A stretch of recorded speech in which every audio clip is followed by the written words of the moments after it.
Sveiki! Mans vārds ir Andris Stepītis, un es jūs iepazīstināšu ar to, kas ir nepieciešams, lai varētu skatīties Latvijas Telekom Virszemes televīziju. Pirmkārt, mums ir nepieciešams televizors, tad mums vēl ir nepieciešama antena, tad mums vēl nepieciešama vietkarte, bet pats galvenais, kas nepieciešams, ir Virszemes televīzijas uztvērējs. Kas tad ir šajā kastītē?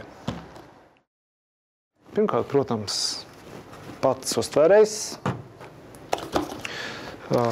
instrukcija latviešu un krievu valodās, elektrobarošanas bloks uztvērējiem,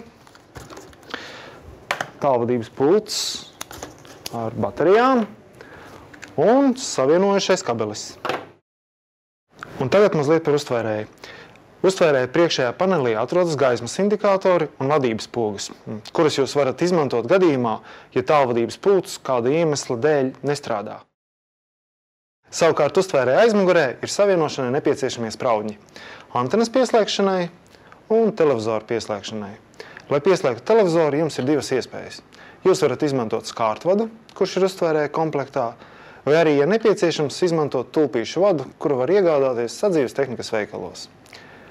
Un, protams, lai uztvērējs darbotos, ir nepieciešams pievienot arī elektrobarošanas bloku.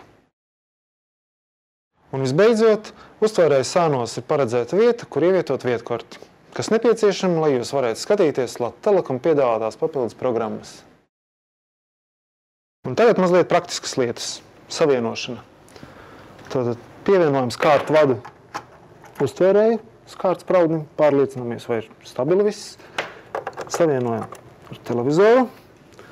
Nākamā svarīgā lieta mums ir antena. Kārtīgi pārbaudām. Un visbeidzot, elektrobarošana uztvērējiem. Iespraužam šeit un attiecīgi elektrorozetē.